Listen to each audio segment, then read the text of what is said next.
साथियों, मुख्य खबरें जिन्होंने ध्यान आकर्षित किया। यूपी की एक विधायक मैडम सड़क का उद्घाटन करने के लिए जाती हैं, सड़क पर नारियल फोड़ती हैं, सड़क ही फूट जाती है। दूसरा एक वीडियो फेसबुक के माध्यम से मैंने देखा, आप लोगों ने भी देखा होगा। बलिया के विधायक हाथ जोड़कर वीडियो में अपील कर रहे होते हैं और एक दूसरे विधायक का भी रेफरेंस दे रहे होते हैं और योगी जी से हाथ जोड़कर विनती कर रहे होते हैं कि गन्ना के किसानों का भुगतान कर दें। तीसरी मुख्य खबर, तीन कृषि कानून बिना किसी बहस के जिस तरीके से पास हुए थे, वैसे ही बिना किसी बहस के वापस ले लिए गए। मतलब हमारे वोटों से बने हुए जनप्रतिनिधियों की लोकतंत्र को स्थापित करने में, उसकी चर्चा करने में ना कोई हिस्सेदारी है, ना ही कोई योगदान है। और जिन कुछ सांसदों ने बिल पर चर्चा करने की बात कही भी, उन्हें भी सदन से बाहर कर दिया गया। ये बात है कि हम यहाँ सोचें कि लोकतंत्र जिस पर हमारा देश चल रहा है, जो संवैधानिक अधिकार आम जनता के लिए और जनप्रतिनिधियों के लिए दिए गए हैं, क्या उनका उपयोग करना आज आसान है? हम अपने असल मुद्दे पर जिसका मैंने पहले जिक्र किया था पहले वीडियो में, कि हम बात करेंगे आज जो 6 लाख से ज़्यादा लोग विदेशों की नागरिकता ले चुके हैं। और दूसरा हमारा विषय है MPI, multi dimensional poverty index. साथियों, हम बहुत ही जल्दी क्षेत्रीय मुद्दों पर भी बात करना शुरू करेंगे। जो लोग हमारे साथ काम करना चाहते हैं, हमें सहयोग करना चाहते हैं, वह हमारे फ़ोन नंबर पर हमसे संपर्क कर सकते हैं। तब तक ये जो वीडियो हम यहाँ पर पोस्ट कर रहे हैं, उनका वर्तमान उद्देश्य वीडियो में आवाज़ के लिए, कलर करेक्शन के लिए या वीडियो एडिटिंग के लिए, यदि आप कोई सलाह या सुझाव दे सकते हैं, जनता से जुड़े हुए मुद्दों के लिए कोई सलाह सुझाव दे सकते हैं, तो वो हमें आप कमेंट में या व्हाट्सएप नंबर पर भेज सकते हैं। तो पहले विषय की ओर हम लौटते हैं साथियों। सन 2019 में भी मैंने एक पोस्ट किया था फेसबुक पर। उस समय पे लगभग 2.5 लाख लोग भारतीय नागरिकता छोड़कर भारत से जा चुके थे और मेरा अनुमान था कि अगले 2 सालों में ये संख्या दोगुनी हो जाएगी। मगर ये संख्या मेरे अनुमान से कहीं ज़्यादा, 2.5 लाख की दोगुनी होती तो 5 लाख होती, मगर ये 6 लाख से ज़्यादा लोग हैं जो भारत की नागरिकता छोड़कर विदेशों में जा चुके हैं। ये कौन लोग हैं साथियों? ये वो लोग हैं जो करोड़पति हैं, बड़े बड़े बिजनेसमैन हैं, बड़े बड़े राजघराने हैं, और जो लोग अपने जॉब की तलाश में विदेशों में गए और उन्होंने भारत की नागरिकता छोड़ दी। तो साथियों, हमें ये समझना होगा कि आखिर कौन सी ऐसी स्थितियां हैं, कौन सी ऐसी परिस्थितियां हैं कि जब अपना देश, अपनी संस्कृति, अपने लोग और एक ऐसा देश जहां से लोगों ने अपने बिजनेस की शुरुआत की, और आज वो अंबानी बंधु जैसे लोग जो हैं वो विदेशों की नागरिकता ले चुके हैं। भारत का जो नागरिकता अधिनियम है वह यह कहता है कि भारत में नागरिकता एकहरी है। इसका सीधा सा तात्पर्य है कि कोई यदि भारत का नागरिक विदेश की नागरिकता ले लेता है तो उसकी भारतीय नागरिकता स्वतः समाप्त हो जाती है। तो आखिर ऐसे क्या कारण है कि विदेशों में हमारे यहाँ के लोग, हमारे यहाँ के नागरिक जा रहे हैं? दूसरा हमारा मुद्दा था साथियों MPI, multi dimensional poverty index. कुछ समय पहले आप लोगों ने चर्चा सुनी होगी जब 5 राज्यों के गरीबी सूचकांक प्रदर्शित किए गए हैं। उनमें मध्य प्रदेश का, बिहार का, यूपी का भी नाम है। आखिर ये क्या है? मल्टी डायमेंशनल पॉवर्टी इंडेक्स 2010 में संयुक्त राष्ट्र ने इसके लिए इंट्रोड्यूस किया था। संयुक्त राष्ट्र विकास कार्यक्रम ने 2010 में इसे इंट्रोड्यूस किया था। इसमें ये बताया गया है कि गरीबी केवल आय के कारण नहीं होती, इसके कई और भी आयाम हैं। उन आयामों में देखते हैं हम क्या क्या है।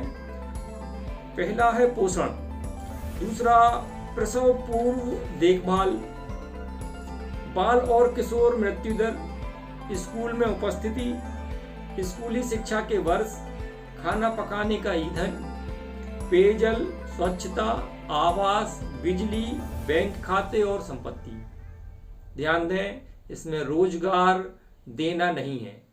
अब साथियों हम एक एक करके इन पे यदि आते हैं तो देखते हैं कि पिछले कुछ समय में गरीबी हटाने के लिए या गरीबों को हटाने के लिए किस तरीके से काम किया गया है। इसका सीधा सा मतलब ये है कि जिससे जो समझ में आ रहा है, उनने ये देखा कि यह सूचकांक जारी हुए हैं तो क्यों ना केवल इन्हीं सूचकांकों पे बस काम किया जाए। काम करने की ना कोई रीति थी ना कोई नीति थी। फिर से सुनते हैं, गरीबी सूचकांक में, बहुआयामी गरीबी सूचकांक में सबसे पहले पोषण, फिर प्रसव पूर्व देखभाल, बाल और किशोर मृत्यु दर। साथियों यदि आप लोगों ने ध्यान दिया होगा तो मोदी जी ने 2017 में NNM नेशनल न्यूट्रिशन मिशन नाम से एक प्रोजेक्ट लॉन्च किया था। मतलब ये सीधा सीधा केवल इन्हीं आयामों पर फोकस करने का बिंदु था। और आज हम लोग देख रहे हैं कि उस NNM के नाम पर, बच्चों को पोषण के नाम पर, प्रसव पूर्व शिक्षा, प्रसव पूर्व देखभाल, बाल किशोर और मृत्यु दर में आज हम देख रहे हैं कि हम इसके बाद भी ज्यों के त्यों क्या और उससे ज्यादा फिसड्डी हो चुके हैं। भुखमरी सूचकांक में हम बहुत ज्यादा आगे आ चुके हैं। दूसरा देखते हैं साथियों, स्कूल में उपस्थिति, स्कूली शिक्षा के वर्ष, स्कूल में उपस्थिति और स्कूली शिक्षा के वर्ष। इसका मतलब सीधा सा मतलब ये है कि शिक्षा की गुणवत्ता से कोई लेना देना नहीं है। और यही है साथियों कि जब हमारे बच्चे स्कूलों में केवल उपस्थित रहे आए या स्कूलों में कितने वर्ष तक उपस्थित रहे हैं, इसका मतलब सीधा सीधा ये है कि उनकी परीक्षा हटा दो, उन्हें फेल करना बंद कर दो। शिक्षा की गुणवत्ता कैसे भी रहे, बच्चे ज्यादा समय तक, मतलब बच्चे ज्यादा वर्ष स्कूलों में बिताएं। इसके लिए 5वीं की बोर्ड परीक्षा खत्म कर दी। शिक्षा की गुणवत्ता के बारे में हम सभी लोग जानते हैं। 8वीं की बोर्ड परीक्षा खत्म कर दी। क्यों? ताकि बच्चे ज्यादा से ज्यादा वर्ष स्कूलों में गुजारें, ताकि देखने में ये लगे कि गरीबी धीरे धीरे हट रही है, शिक्षा बच्चों को मिले या ना मिले। तीसरा आ जाते हैं खाना पकाने का ईंधन, उज्ज्वला योजना। उज्ज्वला योजना में करोड़ों रुपए के सिलेंडर बांट दिए गए।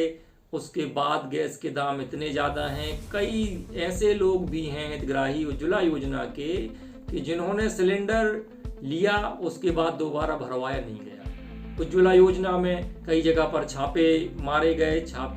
कई सिलेंडर गोदामों में रखे हुए हैं, भरे पड़े हुए हैं, लोगों ने काट काट के लोहे के दाम पे बेच दिए, मगर उनका कोई उपयोग नहीं हुआ। तो हम ये देख रहे हैं कि जो गरीबी रेखा सूचकांक है उसी के अनुसार सारी चीजें की जा रही हैं, मगर बिना किसी नीति और बिना किसी रीति के। हम केवल ये सोचना और समझाना चाह रहे हैं आप लोगों के लिए। दूसरा आ जाता है पेयजल, जल जीवन मिशन। जल जीवन मिशन का उद्देश्य लोगों को साफ और स्वच्छ जल उपलब्ध कराना है, ग्रामीण अंचलों में भी और शहरी अंचलों में भी। और इसकी परिस्थितियां आप सभी लोग हो सकता है मुझसे बेहतर जानते हों। आप लोगों के आसपास भी आप लोग देखते होंगे कि पेयजल की उपलब्धता क्या है, और इसमें भी हजारों करोड़ रुपए खर्च किए जा रहे हैं। ये भी गरीबी रेखा सूचकांक में है। स्वच्छता के बारे में हम लोग देख रहे हैं कि स्वच्छ भारत अभियान चल रहा है। इसका काफी असर अच्छे शहरों में, समझदार जगहों पर इसका काफी असर है भी। और ये वाकई में अपने जमीनी स्तर पर भाई ये मिशन काफी अच्छा काम कर रहा है। अब आ जाते हैं आवास में इतने आवास बना दो कि सब लोगों के पास आवास हो जाए।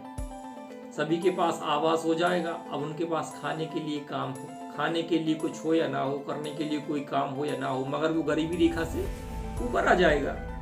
तो इंडेक्स में जो चीजें हैं, अगला नंबर आ जाता है बिजली का।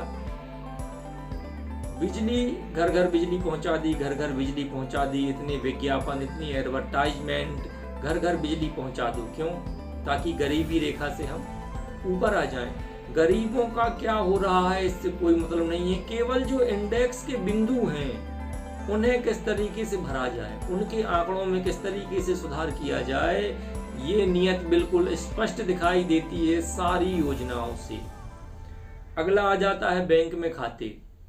जनधन योजना के तहत बैंकों में करोड़ों खाते खुलवाए गए। खाते में पैसा है कि नहीं है ये मैटर नहीं करता, मैटर ये करता है कि बैंक में खाता है या नहीं है। यदि बैंक में खाता है मतलब वो बंदा गरीब नहीं है। तो इस तरीके से ये सारी योजनाएं चल रही हैं। संपत्ति के बारे में आ जाए तो संपत्ति के बारे में जो गांव में जो भू अधिकार कानून जो लाया जा रहा है, जो भू अधिकार दिए जा रहे हैं, सीधा सा मतलब है कि भाई वो चाहते हैं कि इनके नाम पे कुछ संपत्ति जो है वो हो जाए। उससे क्या होगा कि ये गरीब नहीं रहेंगे। मतलब गरीबी को हटाने के लिए कोई नीति कोई रीति नहीं है, ये भी एक षड्यंत्रकारी चालें हैं। गरीबी हटे कैसे हटे? केवल इन सूचकांकों पे काम कर दो। कोई ठोस कार्यविधि वर्तमान सरकार और प्रशासन के पास नहीं है, ये हम लोग देख चुके हैं। और वर्तमान में उद्देश्य केवल लोगों को भ्रमित करना रह गया है।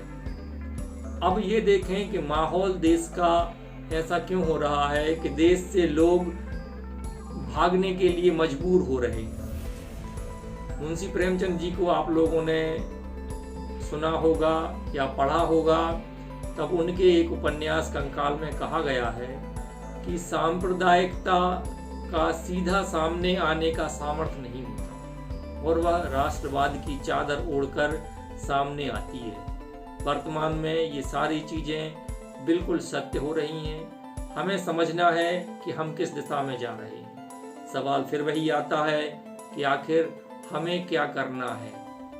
हमें क्या करना है? यदि हम बोल सकते हैं तो बोलें, सही की तरफ बोलें, गलत को गलत कहें। यदि कोई बोल रहा है तो उसका समर्थन करें। और अगले वीडियो में साथियों हम और कोई बेहतरीन टॉपिक देखकर लाएंगे और आप लोगों से चर्चा करेंगे। और आप लोग कमेंट में जरूर बताएं यदि कोई खामी, यदि कोई सुधार, यदि कोई राय है तो उसे आप कमेंट में जाहिर करें ताकि हम उसमें सुधार कर सकें। धन्यवाद सर।